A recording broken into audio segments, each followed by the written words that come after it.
ज्यादातर लोगों ने आसमान से बारिश होते हुए देखी होगी। क्या आप लोगों ने कभी हीरे की बारिश होते हुए सुना है? सुनकर लगा ना झटका, हुए ना आप लोग भी हैरान। जी हाँ, पर ये बात सच है। चाहे आपको ये बात काल्पनिक लग रही है, बट ये तो सच्चाई है। और ये सच्चाई कहाँ पर घटित होती है, यही मैं आपको आज बताऊंगी। ये वास्तविक घटना जो हमारे सौर मंडल में दो ग्रह हैं, नेपच्यून और यूरेनस, उस पर घटित होती है। हमारे सौर मंडल की चर्चा करते समय इन दूर के ग्रहों के बारे में अक्सर कम चर्चा की जाती है, इसलिए हो सकता है कि बहुत से लोग इनसे परिचित ना हो। हालांकि उनमें कुछ दिलचस्प रहस्य हैं। तो वैज्ञानिकों के अनुसार नेपच्यून और यूरेनस हमारे सौर मंडल में सूर्य से सबसे दूर के ग्रह हैं। उन्हें आंतरिक ग्रहों जितना अधिक ध्यान नहीं मिलता, जिससे वह आम जनता के लिए कुछ हद तक रहस्यमय हो जाते हैं। फिर भी ये दूर की दुनिया तलाशने लायक हैं। इन दोनों ग्रहों पर अनोखी स्थितियां मौजूद हैं, जिनके परिणाम स्वरूप आसमान से हीरे गिरते हैं। तो इस घटना के पीछे की वजह भी काफी दिलचस्प है। वैज्ञानिक ये भी बताते हैं कि इन ग्रहों पर प्रचुर मात्रा में मौजूद मीथेन में हाइड्रोजन और कार्बन होता है, और जब मीथेन पर दबाव बनता है तो इससे हाइड्रोजन और कार्बन अलग हो जाते हैं। इसके बाद कार्बन हीरे में परिवर्तित हो जाता है।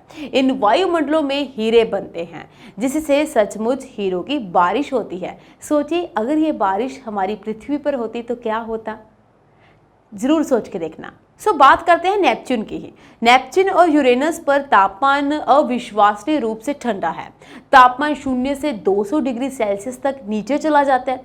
ये ठंडी स्थितियां उनके वायुमंडल में मीथेन बादलों के अस्तित्व को अनुमति देती है। इन सब में ये ध्यान रखना आवश्यक है कि इस तरह से बने हीरे छोटे होते हैं, और इस तरह के बड़े रत्नों गुणवत्ता वाले हीरे नहीं होते जिन्हें हम आभूषणों के साथ जोड़ते हैं। ये हीरे के ओले छोटे होते हैं और किसी भी व्यवहारिक उपयोग के लिए अव्यवहारिक होंगे। इसलिए यदि आप कभी भी खुद को इन दूर के ग्रहों में से किसी एक पर पाते हैं तो आप हीरे की एक अलौकिक वर्षा के अनुभव कर सकते हैं। हालांकि चरम स्थितियों और इन ब्रह्मांडीय रत्नों के लघु आकार के कारण उन्हें अपने व्यक्तिगत संग्रह के लिए पूर्ण प्राप्त करना लगभग असंभव उपलब्धि होगी।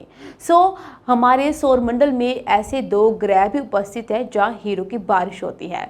मुझे लगता है इनमें से काफी सारे लोग ये सोच रहे होंगे कि काश ये बारिश पृथ्वी पर भी होती, पर ये नामुमकिन है। दुनिया में तमाम जगहों पर कई चीजों को लेकर अनोखी रिसर्च होती रहती है। ये रिसर्च कई तथ्यों को लेकर सही बताई जाती है, लेकिन इन पर विश्वास करना बेहद मुश्किल होता है। हाल ही में टोरंटो विश्वविद्यालय ने भी ऐसी एक रिसर्च बहरेपन पर की है। जी हाँ, वैज्ञानिकों का मानना है कि डॉक्टरों को किसी भी मरीज की आंखें ये बता देती हैं कि क्या उसके जीवन में आगे बहरेपन के लक्षण होंगे या नहीं।